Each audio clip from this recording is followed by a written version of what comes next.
Et je vous demande de m'accompagner aussi dans le manifeste de cette gratitude à l'endroit de celui-là qui, au risque de son honneur, au risque de sa dignité, au risque de ses valeurs royales, de ses valeurs sultanales, de ses valeurs sénatoriales et de ses valeurs administratives, a pesé de tout son poids pour amener le peuple vraiment à comprendre que Hassan Sango et ses alliés chiites ne sont pas des idolâtres. Le département du Noun, situé dans la région de l'Ouest Cameroun, est un espace marqué par une forte présence musulmane, dominée historiquement par la communauté sunnite.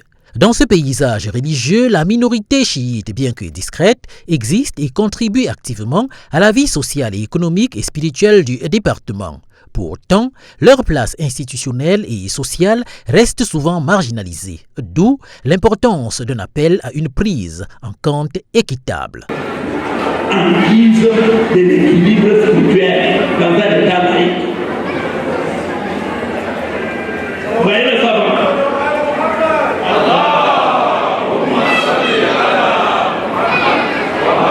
Voilà le savant. Il y en a parmi les docteurs, il y en a parmi les gens de master, il y en a parmi qui ont eu plusieurs masters en plusieurs domaines. Mais il faut qu'on les espoirs. Il faut qu'on les espoirs. Il faut transmettre ce message au roi que dans un état laïque, dans un état constitutionnel basé sur la laïcité, il y a ce qu'on appelle l'équilibre spirituel.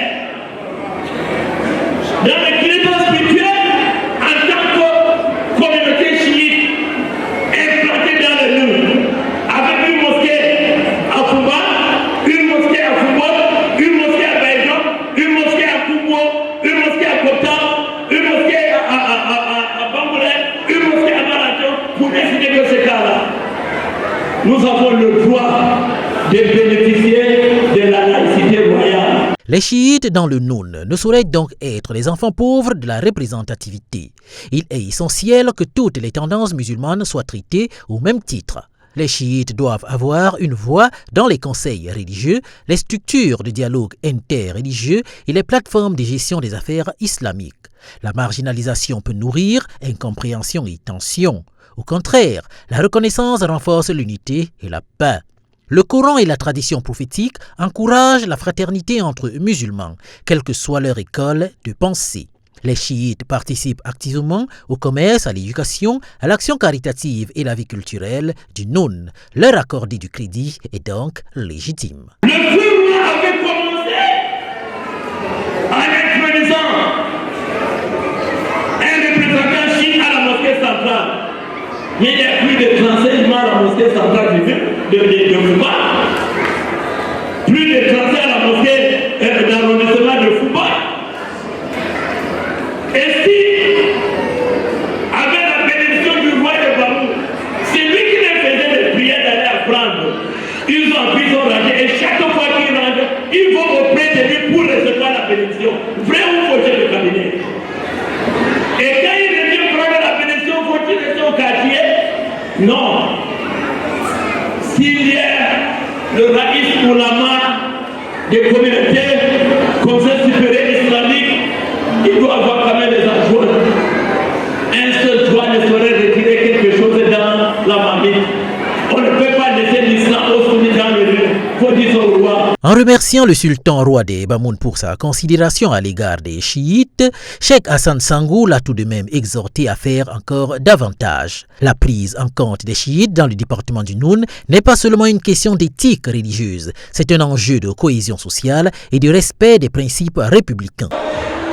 Je voudrais faire comprendre au roi de Bamoun qui incarne la responsabilité de l'islam, de nous et diaspora, que la communauté chiite est prête à servir aussi l'islam dans le Nord, à être à ses côtés, parce qu'il avait envoyé les enfants apprendre, ils sont partis, ils sont revenus, ils sont des dizaines, dorés, des bagages intellectuels incommensurables. Et L'essentiel n'est pas d'avoir le savoir. Parmi eux, il y en a qui incarnent le noble caractère. Parce que le sang en a besoin. Les enfants savants pouvant être prêts à fortifier l'éthique morale des Bamouans en particulier et des Camerounais en général. En garantissant aux chiites les mêmes droits et reconnaissances qu'aux sunnites, le département peut consolider son unité, préserver sa diversité et offrir un exemple de coexistence harmonieuse dans un contexte mondial souvent marqué par les divisions confessionnelles.